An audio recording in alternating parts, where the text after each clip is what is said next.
შესაძლებელია თუ არა ადამიანი თავს დაცულად გრძნობდეს იმ ქვეყნის პირობებში, სადაც ფარმაცევტული ბაზარი მაფიოზურ ქსელად არის ქცეული, იმ დროს, როდესაც მისი მომხმარებელი უკიდურესად ღარიბია და მოსახლეობის 75%-ს უმუშევრობა აწუხებს.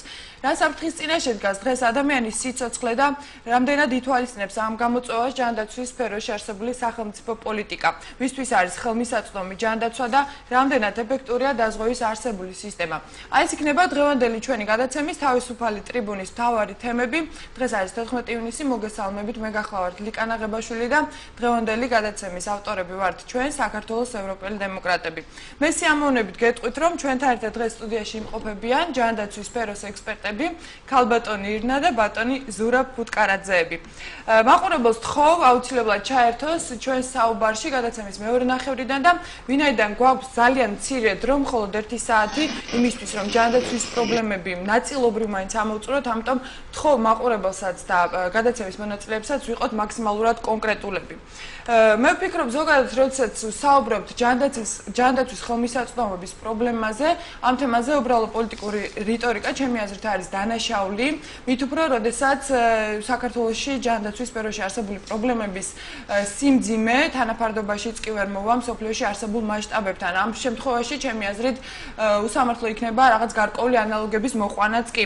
ზოგადად, მე ვწუხარ და მიკვირს ზოგიერთების, როდესაც საუბრობთ საქართველოში არსებულ პრობლემებზე, რატომ არ ვითავისებთ იმას, რომ ქვეყანაში არის უმძიმესი სოციალური ფონი, რომ მოსახლეობას არ აქვს ელემენტარული სამედიცინო მომსახურების მიღების მატერიალური საშუალება და ამ მხრივ განსაკუთრებული პრობლემა არის რეგიონებში. ის პროექტებს, რომელსაც ხელისუფლება სოციალური და ჯანდაცვის სფეროებში ახორციელებს, ფაქტობრივად ეფექტური ვერ არის, თუმცა ვერ თუ არ ეს კიდევ საკამათო თემა, ამ შემთხვევაში ჩვენი დღევანდელი მიზანი ნამდვილად არ არის კამათი, არამედ დიაგნოსტიკა ჯანდაცვის სფეროში არსებული პრობლემების სუბიექტური და ობიექტური მიზეზებისა. ჩვენი ვალდებულება, ხელისუფლება როგორმე მივიყვანოთ იმ აზრამდე, რომ მან უნდა უზრუნველყოს საკუთარი მოქალაქეების სიცოცხლის უფლება და ჯანმრთელი მომავალი. მაშინ ასე, რა არის ზოგადად რას ეყრდნობა ჯანდაცვის პოლიტიკა? ეს არის პირველი სოციალური სამართლიანობა, მეორე ეს არის ჯანდაცვის ეფექტურობა, უსაფრთხოება და ალბათ უმთავრესი არის ჯანდაცვის ხელმისაწვდომობა. ანუ ეს ნიშნავს ჯანდაცვის სტანდარტების, სრულყოფილი სტანდარტების შეთავაზებას თითოეული მოქალაქისთვის სოციალური და ასაკობრივი თუ სხვა დისკრიმინაციის გარეშე. და ამ შემთხვევაში არის უმთავრესი ის, რომ ჯანდაცვის სერვისის შეთავაზება მოხდეს მოთხოვნის და არა გადახდის უნარიანობის მიხედვით. აი, როდესაც ყველა ამ ფაქტორს გავითვალისწინებთ, ძალიან მძიმე სურათი იჩნდება, ანუ ის, რომ ქართული ჯანდაცვა არის ფაქტობრივად კრიზისში, რასაც კიდევ უფრო აათმაგებს და აოცმაგებს სრულიად უკონტროლო თუ განზრახ არ კონტროლირებადი ფარმაცევტული ბაზარი და პრინციპში ეს იმდენად სერიოზული თემა, ამაზე ოდნავ მოგვიანებით, მანამდე მე მინდა გავიხსენო თავად ხელისუფლების წარმომადგენლები როგორ აფასებენ ჯანდაცვის სფეროში არსებულ პრობლემებს და მინდა გითხრათ, რომ მათი განცხადებები, ჩვენი ხელისუფალთა წარმომადგენლების განცხადებები არის აცდენილი არა მარტო რეალობას, არამედ თავად ერთმანეთსაც კი. აი, ხელისუფლების მაგალითად ნაწილი ამბობს იმას, რომ ჯანდაცვის ხელმისაწვდომობის პრობლემა პრაქტიკულად არ არსებობს და ამის მაგალითებად მოყავთ ის, რომ თუნდაც მშობიარებისთვის პირველი რამდენიმე კონსულტაციას აფინანსებს სახელმწიფო, დაზღველთათვის მშობიარობა უფასოა, რომ ახალ აშენებულ საავადმყოფოებში უმაღლესი დონის პირობებია და ასე შემდეგ და ასე შემდეგ. ასევე გვთავაზობენ დაზღვევის უფრო მეტ სამიზნე ჯგუფზე გავრცელებას და ამბობენ, რომ სექტემბრიდან 5 წლამდე ასაკის ბავშვებს და პენსიონერებსაც სახელმწიფო ნაწილობრივ დააზღვევს. ასევე ამბობენ აქვე, რომ პროგრამების განხორციელება მარტივი პროცესი არ არისო, თუმცა არ მგონია აი ამ არგუმენტმა და ამ რიტორიკამ დაამშვიდოს ის ადამიანი, ვისაც ღმერთმა დაიფაროს და ოჯახის წევრი შესაძლოა ყავდეს გადადებული და უსახსრობის გამო შეგუებული იყოს რეალურად ფატალურ შედეგს. და არ მგონია აი თავად ამ რიტორიკის ავტორებისთვისაც იყოს ეს დაამშვიდებელი, იმ შემთხვევაში, როდესაც ეს გამოვალი სიტუაცია მიუკაკუნებს მათ კარს. ამიტომ მე ვფიქრობ, რომ სანამ პრობლემა უშუალოდ შენ შეგეხება, მანამდე თვალს ნუ დახუჭავ შენი მეზობლის და თუნდაც თანამოქალაქის პრობლემაზე. ამ შემთხვევაში ყველაზე საინტერესოა თავად ქვეყნის პირველი პირის ასე ვთქვათ, როდესაც ის გახდათ საკუთარ თავის ყველაზე პირველი ოპოზიციონერი და ალაპარაკდა იმაზე, რომ თურმე ჯანდაცვის ხელმისაწვდომობის პრობლემა მართლაც არის. ჩვენ არ მგონია ვცადოთ ამ მის გულახდილობაში ჩარევა, ასე ვთქვათ, ამ ლაბირინთებში სხვებმა იარონ. ჩვენი ალბათ მიზანი უფრო იქნება ის, რომ გამოვიკვლიოთ რა არის ჯანდაცვის პრობლემების ობიექტური, ანუ შეუქცევადი მიზეზი და რა არის ხშირ შემთხვევაში უმოქმედობითაც გამოწვეული. ეს სხვათა შორის საკმაოდ მწვავე თემა, ვინაიდან ძალიან ბევრი პატრონი გამოიცვალა ჯანდაცვის სამინისტრომ, მაგრამ მათი არც ერთი მათგანის ხშირ შემთხვევაში დანაშაულებრივი მოქმედობის გამო არ დამდგარა პასუხისგებლობის საკითხი. მეტსაც გეტყვით, ყოველი მომდევნო აქებს წინას და იძლევა ძველი გზის გაგრძელების პირობას. ჩვენ არ გვეკითხებია, რომ გვინდა თუ არა ამ ძველი გზის გაგრძელება, რომელსაც შედეგად პრინციპში არაფერი მოუტანია. ასე რომ საკმაოდ სერიოზული პრობლემებია თავად იმ საკადრო რესურსთან დაკავშირებით, რომელიც ზოგადად ჯანდაცვის პოლიტიკას განაგებს ქვეყანაში, მაგრამ მე ვფიქრობ, რომ თავარი ის არის, რომ ცდილობები, რომელიც ხორციელდება, თუნდაც ერთჯერადი პროექტების სახით ეს არ არის გამიზნული ხალხისთვის. აშენდა რამდენი საავადმყოფო, ახალი საავადმყოფოები 100 თუ რამდენი თავად დათვალონ, მაგრამ პრაქტიკულად აი მერჯერად ღონისძიებებს ამ ახალ საავადმყოფოებს ჯანდაცვის ხელმისაწვდომობის კუთხით არანაირი ეფექტი არ გამოუწევია. როგორც იყო ჯანდაცვის ხელმისაწვდომობა, ჯანდაცვა ხელმიუწვდომელი ფართო მასებისთვის, ასეა ალბათ დღესაც. ახლა მე მინდა სიტყვა რომ არ გამიგრძელდეს ჩემ სტუმრებთან გადავიდე. ბატონ ზურაბ, მოდით თქვენგან დავიწყოთ, ერთი მამაკაცი ვყავხართ სტუდიაში. მოდით ვთქვათ, რამდენად არის ადგილი ჩვეულებრივი რიგითი მოქალაქისთვის აი ამ ახალ საავადმყოფოებში, რა პირობებს სთავაზობენ ისინი, მართლაც გარემონტებული მრავალპროფილიანი საავადმყოფოებია თუ რასთან გვაქვს საქმე და ზოგადად რა ხარჯთან არის დაკავშირებული დღეს ჯანდაცვა?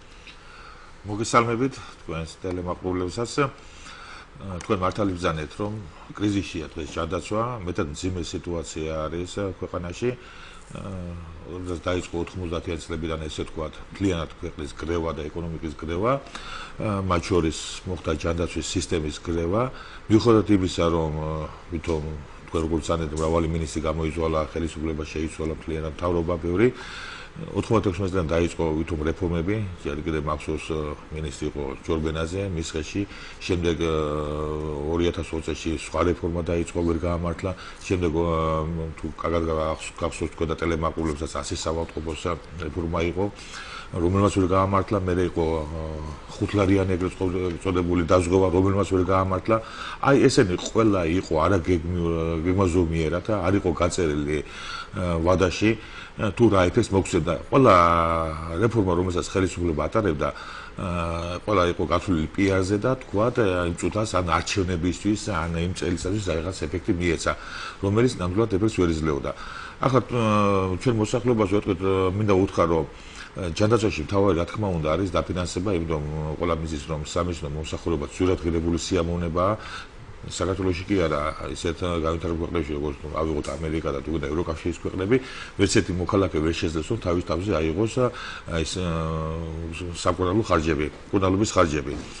ამიტომ ყველა ქვეყანაში სახელმწიფო ეხმარება ასე ვთქვათ თავის მოქალაქეებს, რომ მათი ჯანმრთელობის მდგომარეობა იყოს სტაბილური და შენარჩუნებული. ამიტომ პირველი ორი მიმართულება იყოს გასაზღვრული.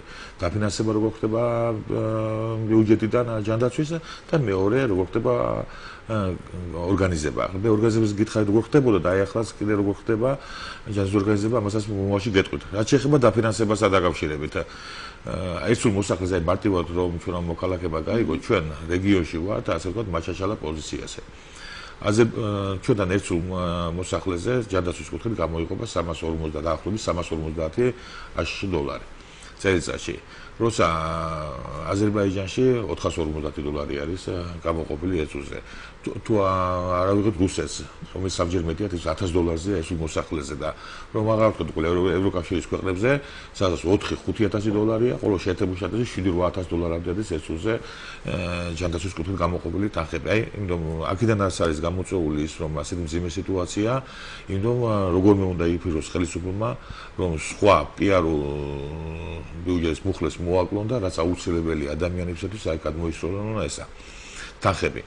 ეს ერთი მხარე რა შეეხება ბიუჯეტს. ახლა მეორე მხარე, რომელიც ასე აფიარებს ჩვენი ხელისუფლება, რომ აი ვაკეთებ თქვა ახლა 150 საავადმყოფო ხომ აღჩენდა, ახლა 150 საავადმყოფოზე ლაპარაკი. ესეც არის პიარზე გათვლილი, იქიდან გამომდინარე, რომ საავადმყოფო თავისთავად კარგი არის. მაგრამ მე ერთ მაგასაც გეტყვით, საერთოდ საავადმყოფო რო შენდება სტანდარტები არის სოფლიო ჯანდაცვის ორგანიზაციის ერთ საწოლზე საავადმყოფო რომ აშენდეს $500,000 არის საჭირო. ეს საწოლზე. ჩვენ და კიდე საავადმყოფო რომელიც შენდება თქვენ კარგად მოგხსენებათ რომ საინფორმაციო წყაროებით გამოცემა რომ ჯდება სხვა რეგიონებში რაიონებში 2 მილიონი ლარი 3 მილიონი ლარი ესე $2 მილიონი 3 მილიონი ესე კი გამოდის რომ 3-4 საწოლზე არის გათვლილი ესე გამოდის სტანდარტების რომ როცა ტენდერი ცხადდება და კონკურსი ანუ ვინ ააშენებს ახალ საავადმყოფოს იგი იდება ხოლმე ანუ პრიორიტეტი ენიჭება იმ კომპანიას რომელიც ნაკლებ თანხად არის მზად ააშენოს მაბატიეთ ახლა გეტყვით ახლა რაშოში აქ ცოტა სხვა კუთხით მიდიოდა არც ტენდერები თარდებოდა არც კონკურსები ამასაც გეტყვით ესეც დარღვევა არის და ამან კიდე სხვა მხრივ იჩინა თავი აქ არავითარი ტენდერები არ გამოცხადებულა ასე თქვა დაიბარეს სადაზღვევო კომპანიები და ყველას დაავალდებულეს რომ მათ აეშენებიათ რეგიონები გადაუნაწილეს სხვა რეგიონი სხვა რეგიონი და მათ უნდა აეშენებიათ იქ საავადმყოფოები 15 20 25 30 საწოლიანი აიმიტომაც არის ამან მე კიდე რაში იჩინა თავი მე ცალკე ალბათ გვექნება დრო და ვისაუბრეთ ეს უარყოფითად და ჯანდაცვის მომსახურებაზე და მე შემდეგ აშენებითო მაგრამ აი ახლა ყველა გამიგებს ახლა უმეტესობაში გვიყურებს შეიძლება ექიმის სულ არ არის მაგრამ ყველა გარკვეულია ძირითად ნოზოლოგიური ერთეულებში რომელიც არსებობს როგორ შეიძლება დამეთანხმებით ალბათ თქვენს რომ 25 საწოლიანი საავადმყოფოში იყოს სუმცირე ძირითადი აუცილებელი განყოფილებები როგორიც არ თქვა ავიღოთ ინფექციური ავიღოთ თერაპიული ქირურგიული ტრავმატოლოგია გინეკოლოგია რომელიც აუცილებელი არის და ეს სუმცირე ორზე უნდა გამრავლოთ იმიტომ მამაკაცი და ქალს ერთ პალატაში ხო ვერ დააწვენ თუმცა იყო რა ვიცი რაღაც მედიაში გახედა რომ თუ ერთ პალატაში წვანან და ამიტომაც არის გამოწვეული ეს მე ახლა იზახიან რომ დანადგარებიც ახლა სიმართლე გითხრა მე არ მინახი არ არის დანადგარები მაგრამ ფაქტი ერთი არის რომ ამ ფაში 3 მილიონ ლარში და 4 მილიონ ლარში გამორიცხული არის რომ თანამედროვე სამედიცინო აღჭურვილობა შეძენილდეს იმიტომ მარტო კომპიუტერული ტომოგრაფია რომ ავიღოთ სუმცირე $700,000-800,000 თითქმის ერთი საავადმყოფოს ფასი რა შეიძლება ზოგიერთ რეგიონში და ამიტომ ეს ან ესენი არის ძველი ნახმარი ექსპლუატაცია უკვე გავრილია რაღაცა და ესენია შეძენილი ან კიდე ზოგი შეიძლება მართლა ან ერთ საავადმყოფოდან მეორეში დააგდა საჩვენებლად ხდება მის გაკეთება და ეს რომელიც აშენებული არის გარედან ვიზუალურად მართლა შვენიერი შენობებია მაგრამ შიგნით ახდება ეს მეორე მხარეა და თქვენ მართალი ვზანეთ თავი არის ხელმისაწვდომობა თუნდაც ახლა თვალები დაყუჭდა და შეიძლება მოწყობილია და ყველაფერი მაღალ ტექნოლოგიურ დონეზეა მაგრამ ამ ხელმისაწვდომობა არის მოსახლეობას არა ხელმისაწვდომი იმ სამედიცინო მომსახურებაზე რაც იქ არის და ფასები ყოველდღურად კატასტროფულად იზრდება აი ზუსტად იმიტომაც იზრდება მე რომ გითხარით რომ სადაზღვევო კომპანიას უთხრეს რომ აეშენებიათ ესათვის ზოგმა უჩადო 3 მილიონი ლარი ზოგმა 4 მილიონი ლარი ახლა იმპულს ამოღება უნდა ხო მართალი ვარ რა ეს ინვესტორია და ყველა ბიზნესია ეს რა თქმა უნდა მაგრამ როცა ეს არ არის გეგმას შორმიმოვალ გეგმით გათვლილი ის სადაზღვევო კომპანიები რომელიც ამ შემთხვევაში არიან ინვესტორები ცდილობენ რომ აშენებო მალე ამოიღონ და მიდის ორი მიმართულებით კადრების შემცირება ექიმების და იმის შეიძლება მცირე კადრით გააკეთონ ექიმების ხელფასების შემცირება რომელიც აი ამ უნდა იყოს მიმდინარე წელსაც გრძელდება თუ ექიმს ჰქონდა უამრავი ფაქტი გვაქვს ჩვენ ამისთანა მოდიან ჩვენთან მაგრამ როცა ვეუბნებით რომ საჯაროდ განვაცხადოთ ან სასამართლოს მიმართოთ ან მედიით ყველას ეშინია რომ აი იმასაც დაკარგავდა სამსახური გამოშვებენო რომ ჰქონდათ ექიმებს 800 1000 1500 ლარი და გაუნახებეს ხელფასები იმის გამო რომ ასეთ ყოველდღიურ სადაზღვევო კომპანია და ის მენეჯმენტი რომ ამიტომ დიდი ფინანსური ხარჯები ქონდა და რომ ამოვიდნენ. აქედან გამომდინარე, იქნება ეს ხოლო თვის სამედიცინო მოსახურება გაზრდილი არის. თუ ღირდა სიტყვაზე ეს მარტივად გეტყვით, რამოდენიმე წლის აპერაციის ოპერაცია ხდებოდა, თქვა 300-400 ამერიკაში $1000, ახლა 1000-1500 ლარზე, 2000 ლარზე არის ასული. აი ოპერაციები. სასწაულად გაზრდილი არის ფასები მომსახურებობის და ეს იმიტომ ხდება რომ აი ეს როგორმე სადაზღვევო კომპანიებმა ეს თანხა უკან დაიბრუნონ რაც შეიძლება მალე. ამიტომ აქედან იკვეთება ორი მხარე. საერთოდ ჯანდაცვის თავარი პრიორიტეტი რა არის? უნდა იყოს აი ჯანდაცვაში რომ კარგად იყოს საქმე, ესე იგი ექიმის კმაყოფილი უნდა იყოს და პაციენტის. დღეს იკვეთება რომ არც პაციენტი არ არის კმაყოფილი და არც ექიმი არ არის კმაყოფილი. და შექმნილი არის აი ეს სავალალო მდგომარეობა აი ამ კუთხით. მე ახლა ჩვენ შევეხეთ ამას და თქვენ ბრძანეთ რომ ჩვენთან არის რაღაცა ჯანდაცვის მომსახურების კუთხით შექმნილი რაღაც შერეული სისტემა. ყველა მიცის საბჭოთა კავშირის პერიოდში იყო ეგრეთ წოდებული საბჭოური სისტემა, სადაც კონკრეტულად ხელისუფლება სახელმწიფო აფინანსებდა ყველა პროგრამას და ყველა პროექტს. დღეს ჩვენთან სხვა ქვეყანაში ახლა არსებობს სხვანაირი ჯანდაცვის სისტემები დაფინანსების უბრალოდ ასე ვთქვათ არის სოციალ-დემოკრატიული ეგრეთ წოდებული, რომელიც ითარ სკანდინავიის ქვეყნებში გამოყენებული ბისმარკის, რომელიც გამოყენებული არის გერმანიაში, ჰოლანდიაში, უფრო სამხრეთ ევროპის ქვეყნებში. ჩვენთან არც ეს არის რაღაცა ასე ვთქვათ მოდელია, კაცი ვერ გაიგებს, იმიტომ თვითონ არ არის ხელისუფლება ჩამოყალიბებული თუ რა მოდელს აკეთებს. ახლა პრიორიტეტები არის აღებული, მე ეს გეტყვით, რომ პრიორიტეტები არის აღებული აი ამ საავადმყოფოების მშენებლობაზე. მაგრამ რა არის ისეთ სოფლიოში პრიორიტეტები ჯანდაცვაში არის სხვა მიმართულებით. დღეს ლაპარაკი არის რომ აი რაც მეტი საავადმყოფო პრეზიდენტი გამოდი თავს იქებს. კი ბატონო, ახლა იმაზე თავს დახუჭად იქ როგორ არის მოწყობილი შეუჯერო და ყველაფერი მაღალ ტექნოლოგიურად არის. მაგრამ დაბრუნდება სოფლიოში საავადმყოფოები კი არ შენდება პირიქით. პირველად ყურადღება ექცევა პირველად ჯანდაცვას. რომელიც ეს არის აუცილებელი, იმიტომ რომ მოგახსენეთ რომ დღეს სტაციონარული მკურნალობა, ეს თერაპიული იქნება, განსაკუთრებით ქირურგიული, მეტად ძვირადღირებული სიამოვნება. ათეულობით და ათასობით ლარი ჯდება. როდესაც ბევრად იაფად, მეასეთ ფასებში შესაძლებელი არის პირველად ჯანდაცვაში ამის მიღწევა, იმიტომ რომ პირველ ჯანდაცვას თქვენ მოგახსენებათ ეს ადრე ჩვენ რო ვეძახთ პოლიკლინიკებს, აი ამის გაგმოვება საჭირო, იმიტომ აქ უნდა მოხდეს პირველად ჯანდაცვის დონეზე იმ ექიმის ჩართვა, ეგრეთ წოდებული ოჯახის ექიმის, რომელიც სხვადასხვა ეს პროგრამა არსებობდა და მე გამომჩა რომ მე თქვა მაღლობლებისათვის 2000-ში უფრო ადრე დაიწყო ოჯახის ექიმი, ათეულობით მილიონი დოლარი და ევრო არის გრანტის სახით გასცემული ჩვენ ჯანდაცვის სისტემაზე, რომ ეს სისტემა ქვეყანაში განერგილიყო. მაგრამ აი 2007-8 წლის მე საერთოდ გაჩერდა და ახლა პირიქით ფოტოზურაბ მაგ ოჯახის ექიმს და დაზღვევის სისტემას აუცილებლად შევეხებით ცალკე. მე უბრალოდ საავადმყოფოების თემა მინდა ცოტა განვავრცოთ. თქვენ საუბრობდით საერთაშორისო სტანდარტებზე, საუბრობდით უცხოურ გამოცდილებაზე. მე ვიცი რომ იგივე ევროკავშირის ქვეყნებში უმრავლესი სამედიცინო დაწესებულების, მათ შორის პირველადი სამედიცინო ობიექტების გასხვისება არის დაუშვებელი. ხო და გარდა ამისა იქ წილობრივი მონაწილეობა სახელმწიფოს ბევრად დიდია ვიდრე ჩვენს ქვეყანაში, როდესაც ჩვენ ქვეყანაში ყველაზე მძიმე სოციალური მოგახსენებთ აი ამიტომაც ლაპარაკობ და აი რაც შეეხება ჩვენთან უკვე საავადმყოფო მე არ მეგულება საქართველოში კლინიკა რომელიც იყო სახელმწიფოს კუთვნილება თითქმის 100%-ით გასხვისებული არის უბრალოდ არ მეგულება ასეთი სოფლიოში ქვეყანა თუნდაც ისეთი ეკონომიკის ახლა ამას ხსნიან ეკონომიკის ლიბერალიზაციით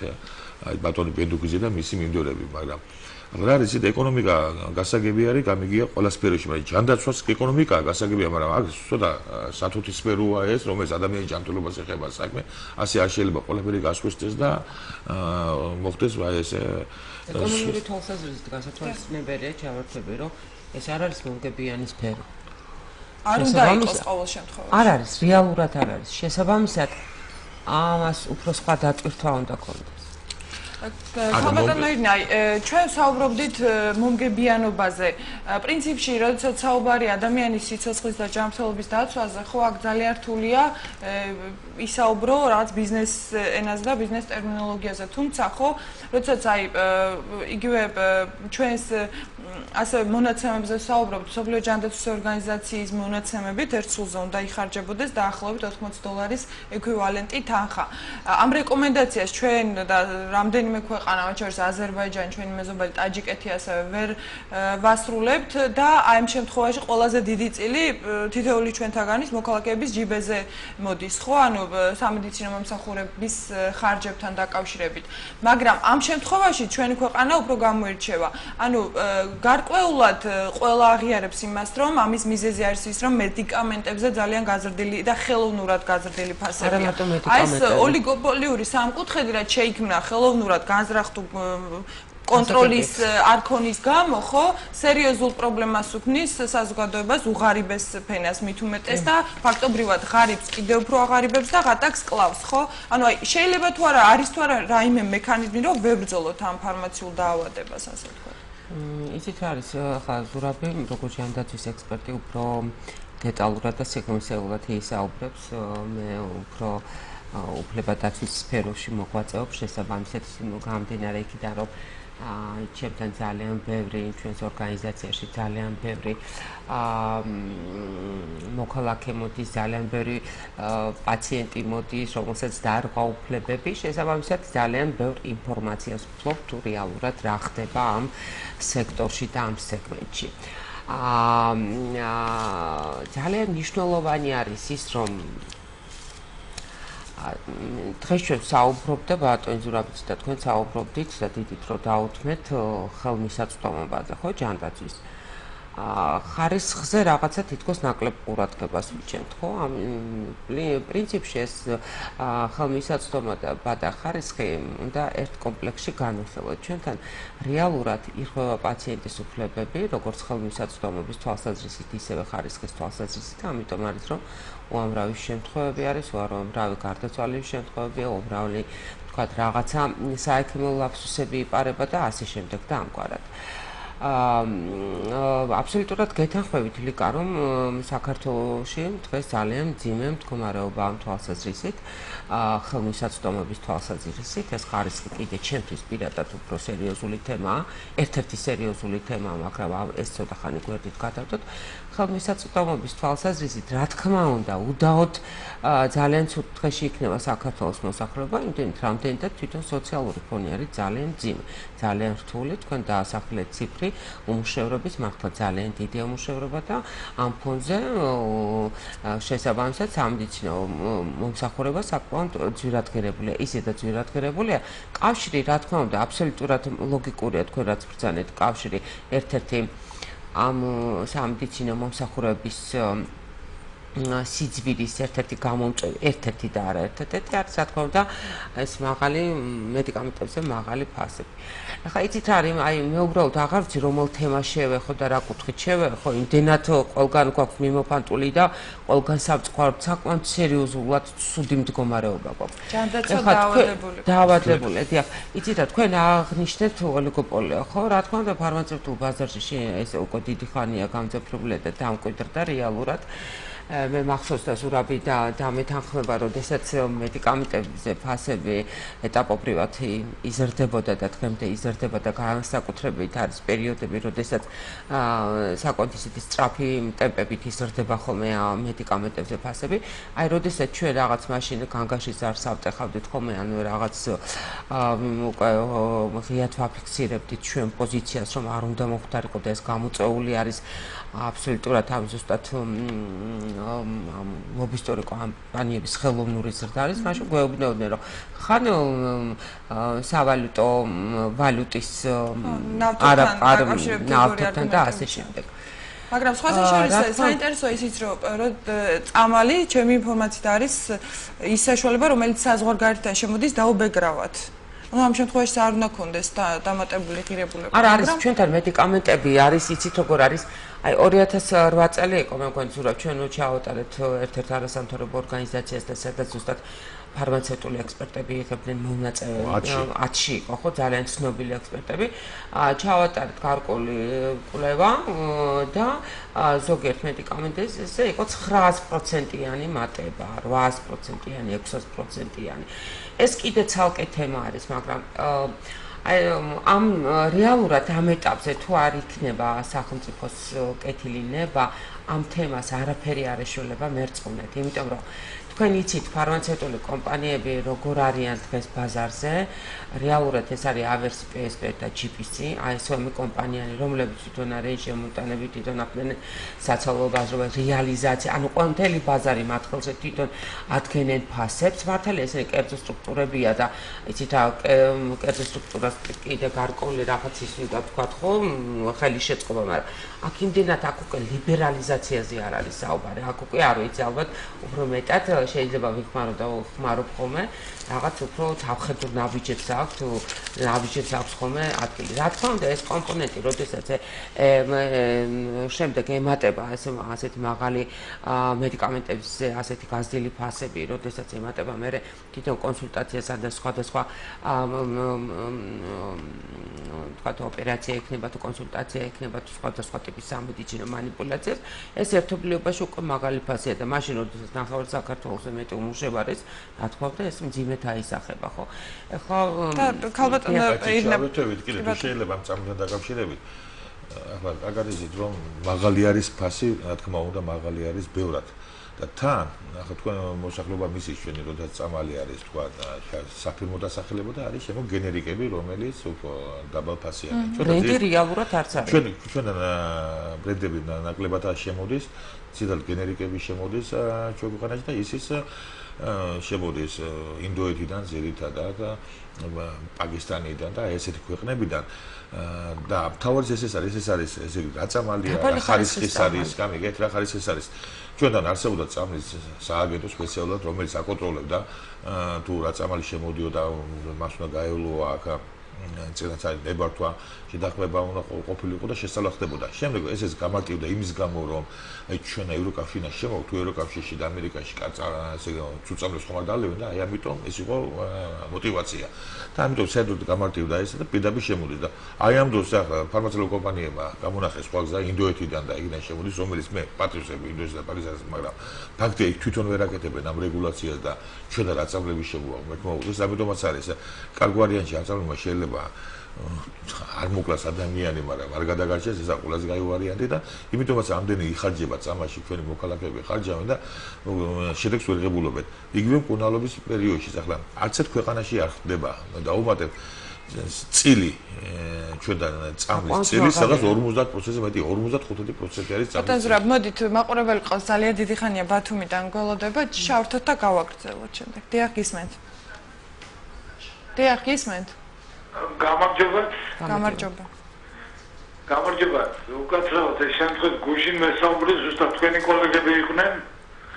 ხო და ეს მაქვს უბრალოდ რა ახლა ავაცავარ კაცი მინდა მკურნალობა მაგრამ იგივეს გეკითხებით ახლა თქვენ როგორ მომიქცა დისკის ამოვარდნა მაქვს და თანხებთან ცოტა სიტუაცია გართულებული არის ოჯახ შემოსავალი არ მაქვს აი სოციალური მდგომარეობა ხო არ ხართ სიღარიბის ზღვა არის ქვემოთ ყოფებთა ბაზის ბენეფიციარი ან რაღაც დაზღვევას თუ იღებთ არა ვართ ახლა არ ვიცლებით ახლა და რამდენი წლის ბრძანდებით არა ვართ არ ვიცლებით მაგ კატეგორიაში გასაგებია და თქვენი ასაკი თუ შეიძლება 59-ის თუ დაკონკრეტება გინდათ ასე. დიახ. ძალიან 59. მადლობა ზარისთვის ცოტა ისეთი კერძო თემა. არა, კერძო თემა არ არის. სამწუხაროდ აი ეს ეყავს საღიზოს მიტოვებული აი ესეთი ადამიანები. არავით არის არც ერთი პროგრამა, არც ერთი დაზღვევა აი ესეთი ადამიანებზე არ მოხდეს.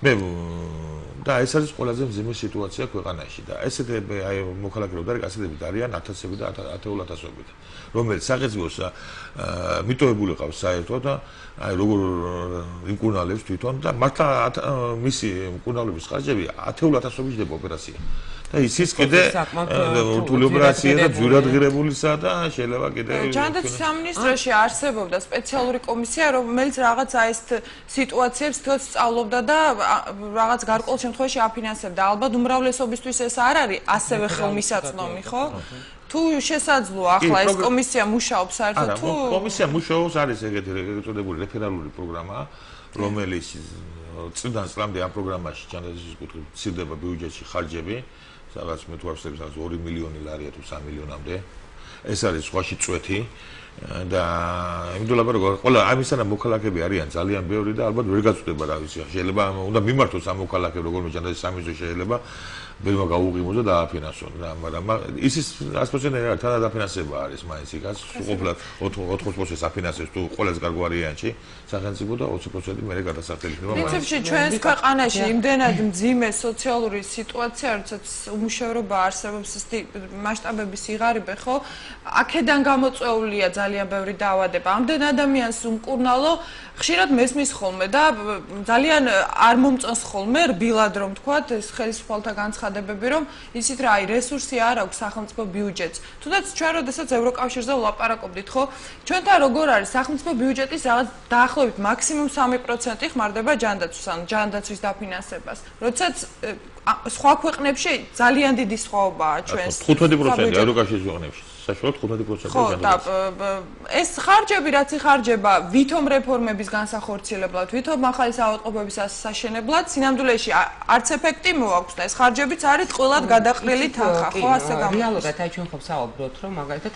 ვიღაცამ ან ბინა გაყიდა ან თქვათ ისესხა ან რაღაცნაირად მოაგროვა და რაღაც манипуляციას ამდიჩით მოუწია მოკლედ კლინიკაში წოლა თქვათ რომ ვიღაცამ გააკეთა რაღაც ქირურგიული ოპერაცია ხო არ აქვს ნიშნობა აი თქვენ წარმოიდგინეთ იქ ზურაბი საუბრობდა რომ ექიმებს შეუცირდათ იცით როგორი არასწორი პოლიტიკა არის ესე იგი თქვენ წარმოიდგინეთ რომ პაციენტი ხარჯება მაქსიმალურად რეალურად გატაკდება მაშინ როდესაც არც ექიმი არ არის კარგ პოზიციებზე ფინანსური თვალსაზრისით მასაც რაღაც შეიძლება ითქვას საკმაოდ დაბალ პროცენტს უხდია სამაგეროდ ადმინისტრაცია იმ კლინიკის ადმინისტრაცია აქვს საკმაოდ სერიოზული თანხები და ძალიან მაღალი ხელფასები.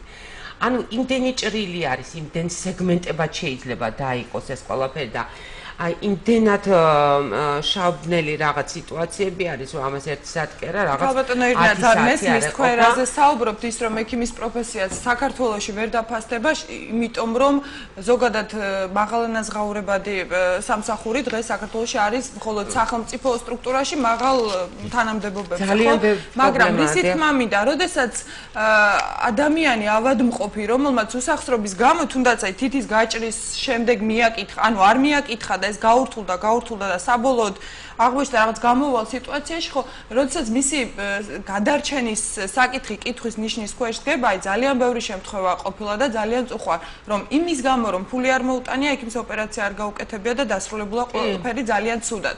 ამ შემთხვევაშიც ხომ უნდა დადგეს ხოლმე. მესმის რომ ექიმების უფლებებიც არის დასაცავი. იცით არის, ახლა მიუხედავად იმისა, ახლა მე და ზურაბი ექიმები ვართ, მე ძალიან კრიტიკული ვარ ექიმების მიმართ და ქარცეცხლში ვატარებ ხოლმე და ძალიან ბევრჯერ საჯარო დამფიქსირებია ჩემი პოზიცია.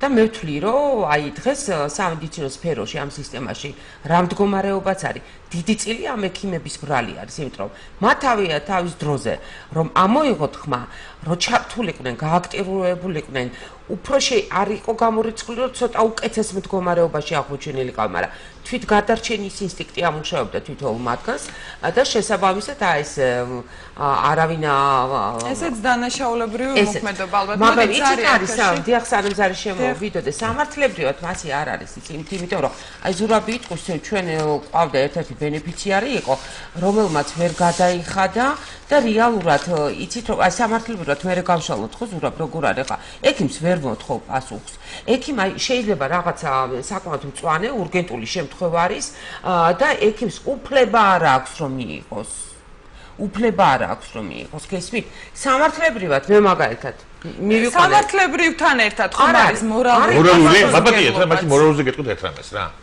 აი იაშვილის ვართა რესპუბლიკის საავადმყოფო რომელიც არსებობს დიღომში არის ნახულების საათებია 16 საათიდან თქვა 18 საათამდე დაიშვება ნახული ნახულები დაიშვება 16-18 საათი 18 წლამდე ასაგის აუშვები სანახავად არ დაიშვება აი მორალური თქვენას მეუბნებით ეს რატომ იცით?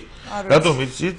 იმიტომ ბავშვი რომ მივიდეს ძმასთან რომ მივიდეს იქ ექიმს არ გაესინჯოს, გამიგეთ? ექიმ არ გასინჯოს. ექიმ არ გასინჯოს, გამიგეთ? ხო შეიძლება მე შვილი ციხეში უშვებენ სანახავად, გამიგე ადამიანთა და ესე იგი ძმას და ძმას შეიძლება ერთმანეთი ვერ დაუყოვნოს. აი ესე 18 ეს ალბათ შინა განაწესის დონეზეა გადაწყვეტილება. ხო, რა შინა აი მორალიო რომ ეს მორალია ახლა იმ ადმინისტრაციას სამართლობსი. აი რაზეა ლაპარაკი და აი ამისა და იმ ექიმა რომ ისე თქო რომ მორალი იმან ის რომ გაუგადო დაიჭერენ კიდევ შენო სახელმწიფო თანხები მიიდვისო ეს არის უკანონო საქმიანობა ეტყვია და დაიჭერენ ექიმს გამიგეთ აი ასეთი სიტუაციაში შექმნილი იმ ექიმს დაიზოლო მე ვლაპარაკო ყველა ექიმს მაგრამ საერთოდ აი ტენდენცია არის ასეთი ბევრი ექიმი კი ცოტა საკმაოდ დასაჯელია ეს სხვა მოდი ზარი შემოვიყვანოთ ეთერში და შემდეგ განვაგრძოთ ალო დიახ, გისმენთ. საღამოშიდობის ბატონო ზურაბ ძალიან აღთქმული ვარ თქვენი საუბრით და ძალიან ბევრი ფაქტები რეალობაში ესაბამებოდა და პირადად მაყოფილი ვარ თქვენთან ამ დღევანდელი საუბრის პროგრამა. რამოდენიმე შეკითხვა და მებადა. ძალიან ცუდ მდგომარეობაში ვართ ვეტერანები, განსაკუთრებით ომის ვეტერანები 60-65 ასაკის პერიოდში. ვიდრე არ აქვს პენსია. ერთ-ერთი 322 ლარი გვაქვს. დაზღვევა არ აქვს. არაფერი არ აქვს. აი გვეშველება რამეს ერთად. რა შეგიძლიათ გითხრათ ამის შესახებ? და მეორე შეკითხვა მაქვს ბატონო ზურაბ. აი ეს იმდენად არარეალურია ეს სადაზღვევო პონუსების გაცემა. კიდევაც რომ მიიღოთ სადაზღვევო პონუსი, სანამ თანხას გამოგირიცხავენ, სანამ იმგიმპოვნალებენ, შეიძლება ცოცხალი აღარ წიყო უკვე და ჩვენ მაგდენე აღარ შეგვიძლია უკვე 5-6 ჭრილობები გვაქვს და ძილდავდებათ და დაშახდებოთ ამ ქვეყანაზე და როგორ იქნება ჩვენი საფრთხე რაღაცა იმედის გერმანიის ამათ იმედი მე არაფერს არ ამბობ. საკმაოდ საინტერესო და ესეთი აქტუალური ზარი იყო ჩვენ დაახლოებით 1 წლის წინ ქონდა აი ამ თემაზე თქვენ ვეტერანების შესახებ კამპროექტზე მუშაობა ის რომ თქვენ გეძლეოდათ ადრე შეღავათები მე საერთოდ მოგხსნეს ანუ ზოგადად საკანონმდებლო აქტებში თქვენი ომის დაშრომის ომის ვეტერანი არ ფიგურირებს ამასთან დაკავშირებით სერიოზული მცდელობა გქონდა პირადად ჩვენს პოლიტიკურ ორგანიზაციას ისევ და ისევ ხელისუფლების არგუმენტებიდან პასუხიდან რომ გამოვიდეთ, მათ არ აქვთ რესურსი იმის, რომ თქვენ დაგიფასდეთ თქვენი წარსული, ასე ვთქვათ, გმირობა და ქმედება. ძალიან მწუხვარ, მაგრამ ამ შემთხვევაში ზოგადად ცენია ეს და არა მარტო თქვენთან მიმართებაში, ზოგადად ილახება ყველა ადამიანის უფლება და მე ვფიქრობ, რომ ალბათ ერთად ყოფნით და ხმის ამოღებით და მოთხოვნით, ოღონდ მოთხოვნით კატეგორიულად და არა ისე, რომ სიტყვაზე რაღაც შინაგან ნაწესების თუ რა ვიღაცების დირექტიული ტონის გვეშინოდეს და ვემორჩილებოდეთ და ამ შემთხვევაში უმოქმედოდ ვიყოთ და ის რაც არის აი ამ ყველაფერს შევეგუოთ. ბატონო ზურაბ, თქვენთანაც იყო კითხვა, შემდეგ მაყურებელი შემოვიყვანოთ. დიახ, თქვენ ჯერ გაიცით პასუხი. კი ბატონო, მართლა ახლა რა არის დღეს ქვეყანაში ჩვენ ვიძახით ზოგადად რომ სახელმწიფო არავის არ ზონავს. ჯანდაბას მე არა ვარ ნაუმარი კაცი და კი გული დაგწყდება ამ ქვეყნის მოქალაქე ხარ. კონსტიტუციაში შედარებით არის გაწერილი რომ უნდა ზრუნავდეს ხო ყველა მოქალაქეზე სახელმწიფო მაგრამ აი მოქალაქეებზე რომელიც მართლა სახელმწიფო თლიანობისათვის ღმერთის მადლით გადაშნიან დაჭრილები არიან და სულ არის ზამთრული 1000 ადამიანი ამისთან როგორ შეიძლება ხო რა როგორ შეიძლება აი ამისთან ადამიანს გვერდში არ დაუდგეს სახელმწიფო და მით უმეტეს მათ უკვე სპეციფიკური მკურნალობა უნდა და ის წელიწადში ორჯერ უნდა შემოწმება სამის რომ არ გაურთულდეს ეს დაჭრილებები არა ის რა გართულებას იწევს მე წლების განმავლობაში ღმერთ მოუწყეს აი და იმის გამო ელემენტარულ დახმარებასაც არ უზევენ აი ხა მე როგორ ვანუგეშო დღეს ვერაფერი რა ვიცი წელს არჩევ არაფერი ამ პირობებში დღეს რაც არის დაზღვევასთან დაკავშირებით მაძე არაფერი არ არის კარგი მაგრამ ავით მომავალში ალბათ ყველა ერთად გომით რა ეს ჩვენი ერთად გომით უნდა მოვთხოვოთ ხელისუფლებას რომ როგორ მე შეიძლება რომ აი თქვენისთან ახალს პირველში თქვენ დაგიდგენთ გვეშე რომელ თანხაზეა ლაპარაკი კეთილი ინებო ბიუჯეტში რომელ 5-10.000-ები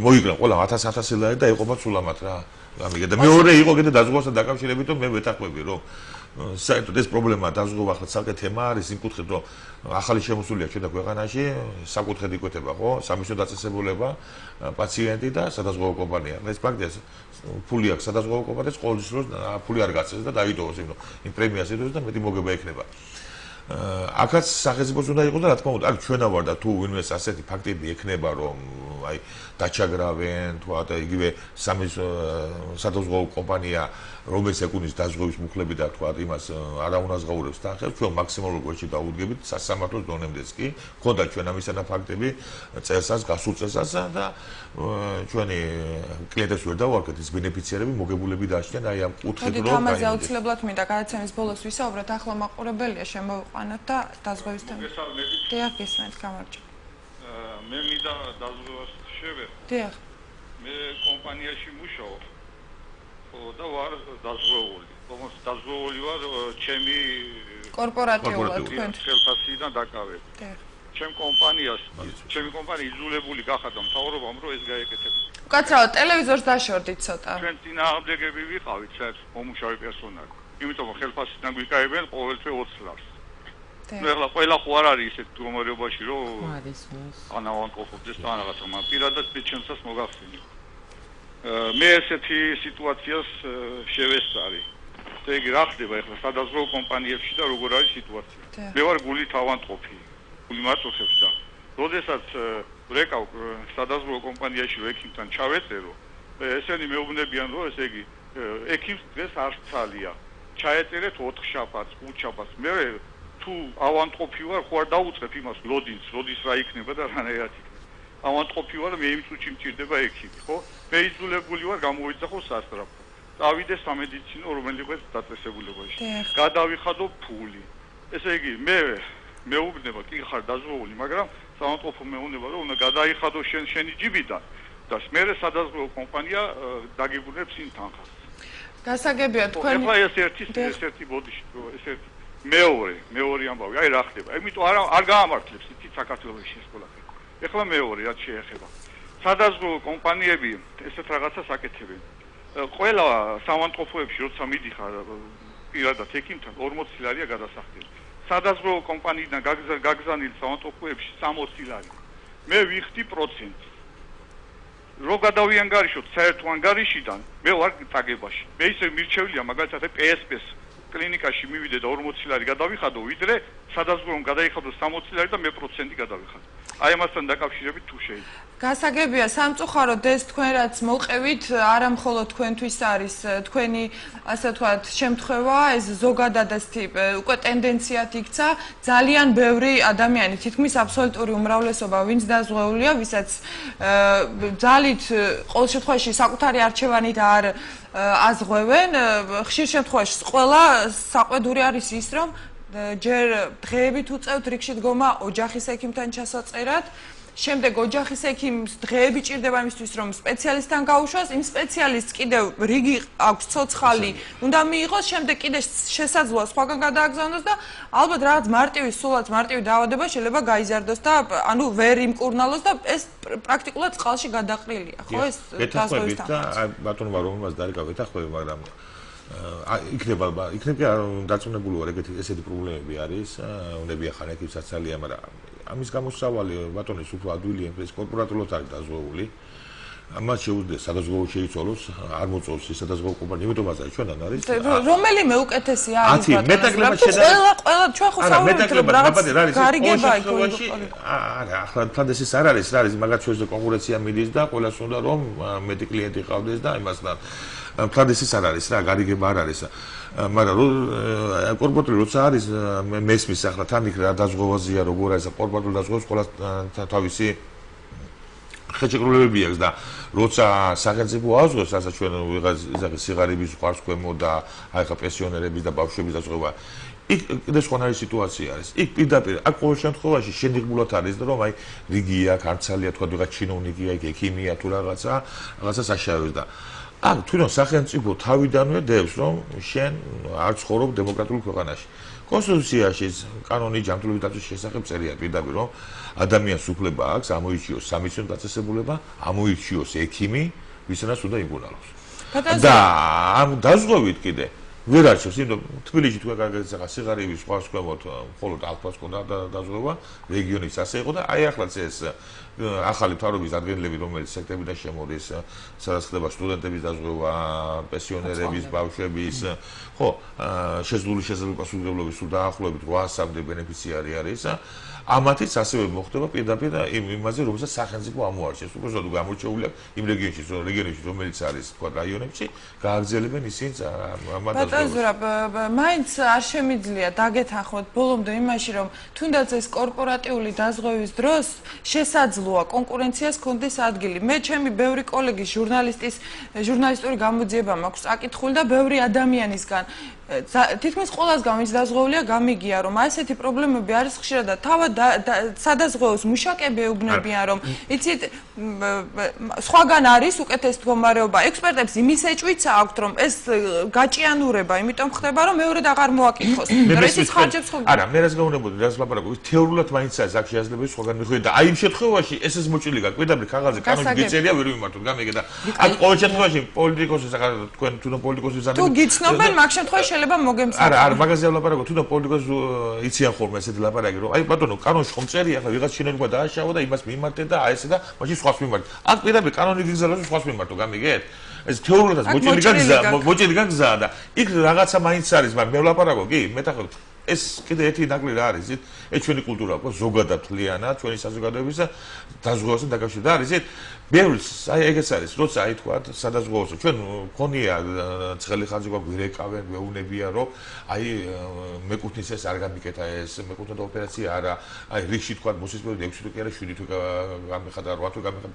მოთხოვნა დაგეწავიდეთ სასამართლოში. არა, აუ მაპატიეთ ახლა ქართული ხომის, როგორ უჩილო მეტალები, როგორ უჩილო მას, როგორ აი რომ თუჩილო აზრი არა ეს ის არ არის რატომ ვიცით რა არის ახლა ეს არ არის ეს მაპატია და დიდი თანამდებობის პირები ვინც ის სადაზღვევო კომპანიების ვიღაცა პატარა ოფიცრები არიან ასე ვთქვათ გამიგეთ იმათ მაინც მოვერევით იმ დონეზე რომ სასამართლოს კი არ თქვათ მედიაციის სამსახურია იმ დონეზე არსებობს იგივე სასამართლო და შეიძლება გავმართეთ და როცა ერთი-ორი ფაქტი იქნება ამისთანა და სამი და გახმაურდება მე თვითონ სადაზღვევო კომპანიას მოერიდება ამას ეს პრეზიდენტი უნდა შეიქმნას რა ამ კუთხით მაინც ამას რისგან იმიტომ რომ ძალიან კარგად გვახსოვს ჩვენ ეგრევე მთელი თავდასხმების სერიალები ტელეკომპანია რუსთავი და არა მარტო აი როდესაც რაღაც იყო თომილება გადაცდომები და რაღაცა მაგრამ მაინც იცით რა როდესაც სისტემა არის გატეხილი წელში არა მოგეთ ეს გადაცდომა არ არის ეს არის არაკეთილსინდისელი დამოკიდებულება თორემ გადაცდომა კიდე სხვა არის შესაძლებელი ესეც მე მგონი რბილად ნათქვა მოდი მაყურებელი შემოვიყვანეთ და განვაგრძოთ შემდეგ არის მის ხვალიკა მაქვს ერთი კითხვა შეიძლება რა მე მყავს დეი და სიმსივნით დაავადებულდა და მუშაობს მეტროპოლიტენში ასე რომ არის ირაოს მიერ დაზღვეული მივიდა სადაზღვევო კომპანიაში და უბრალოდ მანამ მივიდოდა სადაზღვევო კომპანიაში მივიდა ონკოლოგიურში იქ როდესაც გაცინჯეს უთხრეს რომ თქვენ გჭირდებათ ქიმიის ჩატარება ქიმიოთერაპია მივიდა სადაზღვევო კომპანიაში და უთხრა რომ საავადმყოფოში უთხრეს ექიმებმა რომ ჭირდებოდა ქიმიის ჩატარება 2 კურსი და დაგაფინანსებენ უთხრეს მივიდა უთხრეს ესეთი პასუხი კი დაგაფინანსებდო გადავრიცხავთო თანხასო 2-3 დღის შემდეგ დაიბარეს მე კიდე 2-3 დღის შემდეგ ერთ სიტყვით იარა ქალბატონმა და ბოლოს აღმოჩნდა ესე რომ დაფინანსებული არის სადღაც 60 ლარით აი და ეს თვითონ ეს ქიმია ჯდება დაახლოებით ალბათ მე მგონი 600 ლარამდე და ეს როგორ ხდება ან სწორად არის ეს უბრალოდ გადაწყვეტილება მიღებული თუ შეცდომა არის ვიკი სად მუშაობს ქალბატონი და დაზღვევა ვისია ვისგანაა დაზღვეული ირაოში სად მუშაობს ირაოში კი კორპორატიული სამსახურის მიერ მეტროპოლიტენის თანამშრომელი და მეტროპოლიტენის საკითხი დაზღვეული არა დიახ აუ იმიტომ გეუბნები ჯერ უნდა ინახოს შენი თვითონ იმ დაზღვევის იმაში ხელშეკრულებაში თუ რა სამეცნიერო მომსახურება შეიძლება ყველა ინდივიდუალურია ხა ჩვენ რომ საუბრობთ პენსიონერებზე სიღარიბის ზღვარსკვლავს ის აქ ერთიანია ყველასთვის და თქვენი ახლობლებთან დაკავშირებით კიდე იქ ინდივიდუალური დაზღვევებია კორპორატიულია ანუ პირველში ეს უნდა ინახოს გამიგეთ ჩინი წერია როგორ წერია ონკოლოგიური მომსახურებაზე ქიმიოთერაპია რამდენი პროცენტია თანადაფინანსება სრული გადახდა და აი ამის მერე შეიძლება რა ვიცი მე თუ გინდა ტელეფონის ნომერს მოგცემ ჩვენ სას და დავიკავშირეთ თუ მოვიტანთ აი ხელშეკრულებას მე ერთად ვიბრძოლოთ ჯერ ვნახოთ რამდენად როგორ წერია შინით და შემდეგ კიდე ერთობლივად ვიბრძოლოთ რომ მივახციოთ საზადეს მე თუ გინდა გეტყვი ტელეფონსაც 235 95 24 ასეთი ორგანიზაცია ჯანმრთელი სამყარო 235 95 24 მიაკითხეთ ამ ადამიანებს არასამთავრობო ორგანიზაცია ჯანმრთელი სამყარო სხვათა შორის ძალიან ბევრი კარგი საქმე აქვს გაკეთებული ბევრი ადამიანს ეხმარებიან ასე რომ მე უბრალოდ აი ბატონ ზურაბ ჩვენ საუბრობდით თქვენ ამბობდით რომ უნდა ინახოსო რა არის დაზღვევის პირობებში ჩადებული მე როგორც ვიცი თავად ონკოლოგიურ დაავადებებთან იმდენად კაბალურია ზოგადად ეს ხელშეკრულებებიც ხო აი ამ შემთხვევაშიც იქ ენიჭება მნიშვნელობა ეს არის გენეტიკური სიტყვაზე თუ რაღაც შემდეგ გამოწვეული ანუ იმდენი რაღაცა არის საბოლოო ჯამში რომ უნდადეს არ დაგაზღვევს მე მესმის გასაგებია კი აი თამაშობენ უკვე ეს თამაში მიდის თუ სადაზღვევო კომპანიებს შორის იმიტომ რომ მათი ის არის რა გამიგეთ რომ რაც შეიძლება ნაკლებით ახლა გაცა. ნუ დაგვავიწყდება რომ ჩვენ 2010-11 წლები იყო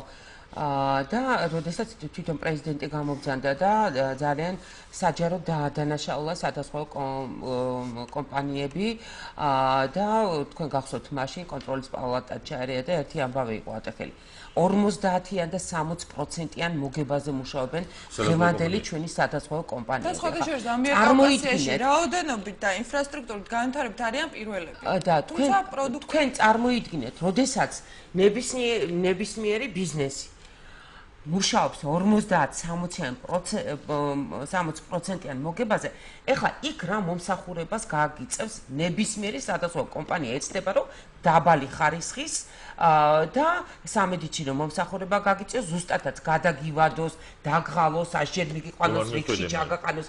ეს არის ერთგვარი სქემები. იცით რა არის, ეხლა ზურაბი უფრო დეტალურად არის, მაინც ექსპერტია და დეტალურად იცის. ევროპის ქვეყნებში იცით რამდენი არის სხვადასხვა კომპანიების მოგება ზურაბში შემისწორებით? 5-7%-ია. ჩვენთან ხალხო 40 და 60%. მე გავეცანი გერმანიაში, ძალიან ბევრი სადაზღვო. გერმანიაში მოგებაზე არ მუშაობენ, სადაზღვო კომპანიები მუშაობენ ხოლმე და ადმინისტრაციას უნდა ხელფასებას უნდა მიიღო. მოგებაზე არა. იმის გამო რომ რა შეიძლება მეტი კლიენტი და მეტი კორპორატიული კლიენტები მოიზიდონ. და ყველა იქ მართლა კონკურენცია და კარგ პირობებს თავაზობენ, გამიგეთ? უფრო მეტი და უფრო უკეთეს და უკეთეს და ჩვენთან არ არის, ჩვენ აი სტანდარტი რომ არის და ეგეც არის მე ვეთანხმები ირინას და ეს არის. რა არის ისეთ, როცა იქ გაუკულა წერია ბევრი რაღაცები, სხვადასხვა ხელისუფლების ბალის არის ეს რომ ტექნიკურად აი თავრობის დადგენილებაში რომელიც იყო 218 აი სიღარიბის გვავს ქვემოთ, ჩვენ 7-8 აი ისეთი შენიღებული წინადადები იყო დაწერილი, რომელიც წყალს ასხამდა სადაზღვო კომპანიების საქმიანობაზე. ჩვენ მიმოვარდეთ სამინისტროს რომ როგორმე შეესწორებია თუნდაც იქ მოსის პერიოდი 6 თვე მე როგორც ვიცი ახალი დადგენილებით ახალ პენსიონერების იწყება იქ 4 თვემდე ჩამოდის უკვე გამიგე რაღაც სულებს მივახსენეთ იგივე წამლთან დაკავშირებით მე ერთი მინდა გითხრათ რომ აი სადაზღვო კომპანიები აი სიღარიბის ზღვას კონდ მოსახლეობის ამის არიან დაზღვეულები წელიწადში 50 ლარის ფარგლებში და 25 ესე 50% აფინანსებდა სახელმწიფო დაზღვეულობა ესე იგი ესე იგი 25 ლარი უფასო იყო წამლალი 50 ლარი 25-ს გადაიხდა ბენეფიციარი 25 უფასო იყო აქედან მაგრამ ეს წამლები იყო ყოლად გამოუშედეგარი წამლები ისეთ წამლები რომელსაც ნუსხასაც ადგენდა თქვა ეგრევე სადაზღვო კომპანიები თბილისში თქვა ავერსი და ეს ალბათ რომელიც არ საღდებოდა რომელიც აი ესეთი წამლები და რომელიც არ ჭირდებოდა ამაზე ქონდათ დიახ დაახლოებით აი ამაზე ქონდათ პრეტენზიები ჩვენ ბენეფიციარებს აი ამასაც მივახციეთ ჩვენ რომ თხოვეთ სამინისტრო აი ახალი მთავრობის დადგენილებაში იყო პენსიონერების და იგივე ბავშვების უკვე ჩაირიქო 200 ლარზეა და ის ლაპარაკი მომატებული წავთ მაგრამ უკვე ამ ნუსხას განსაზღვრას არა სადაზღვო კომპანია არამედ ჯანმრთელობის დაცვის სამინისტრო რა თქმა უნდა კომისია შეიკრიბება და ძირითადად ყველა სპეციალისტები რა იქნება ძირითადად აჭირდება თქვა გულის დაავადებულებს ჩამონათვალი იქნება ეჭირდება თქვა ონკოლოგიურებს ეჭირდება და იმას და აი ასეთი ნუსხა იქნება რომელიც აუცილებელი იქნება და ეს უკვე წიგადადგმული ნაბიჯი იქნება აი ამ კუთხით აი ამიტომ გეუბნებით ეს თვითონ მიმართეთ ამ ინიციატივით. ჩვენ მიმართეთ ამ ინიციატივით კი, ჩვენ მიმართეთ რომ ძველი 218 ნომერი დადგენილებაში მთავრობის შეტანილი იყო ცვლილება, მაგრამ ჩვენ ხელისუფლება ხომ ის როგორ იცი. უკან დახევა არ იცის, ჩვენ ყველაფერში მართლები ვართ, ყოველთვის ასე იძახიან, იმის არ იყო ბაბა თეატრა, სულის შედარებაში შეიძლება გამომივიდეთ, მაგრამ ივანიშვილის მოქალაქეობა რომ მიეცათ, კონსტიტუცია შეცვალეს. გამიგეთ, აქაც ეს მთავრობა შეცვალეთ მეთქი, 8 წინადადებას მიმართეთ. არ შეცვალეს, მაგრამ გაითვალისწინეს ახალ მთავრობის დადგენილება ახლა რომელიც გამოვიდა, რომელიც სექტემბრიდან იწყება პენსიონერების და ბავშვების დაზღვევა, იქ მართლა ჩვენი წინადადებები ვიდებს. სხვადასხვა ასეთი ახასიათებთ ხოლმე, როდესაც უკიჟინებ ის რომ შენი ინიციატივა ამის გატანა არ უნდა და მე სათავისად იყენებენ. ესეც კარგია რაღაც რა. საქმე გაკეთეს, სულ არ გვიდა გაკეთეს საქმე. გაკეთეს, მოდით მაყურებელი შემოვიყვანოთ ქალბატონი რეკავს და რაბსამე პენსი ავანკოფი ქალიوان 90 წელში ვარ. დიახ. ხელმოტეხილი. არავინ არ ამკას ერთ მოხუცებული დამკას ეგარ. და გამოვიძახე თავინსკივა სასინათა და ნეიროპათოლოგინა სასწრაფომა წალა მისე მithრედა გამროდარეკე 20 მანეთი უნდა სად არის დღეს პულის ხლიმეს მეზობნომონცა 20 რატო უნდა გადამახსენო სოციალურთა უცელია ქალბატონო ძალიან დიდი ბოდიში იქნებ თქვენი ტელეფონის ნომერი დატოვოთ აგისმენ დიახ, გისმენთ და იქნებ ზარის ბოლოს თქვენი ნომერი დატოვოთ. ფული შეტანია შეტანილი მაგდა გამოიტანა იმან თავადნაძემა კაცო ნახევარი მომწეს არ მინდა არაფერი რა დავიმარხო კარგით ხალბატონო თქვენი ტელეფონი იქნებ დატოვოთ. უღმესი მოწიწება თქვენ ღმერთმა კიდევ დიდხანს ჯანმრთელი გამყოფოთ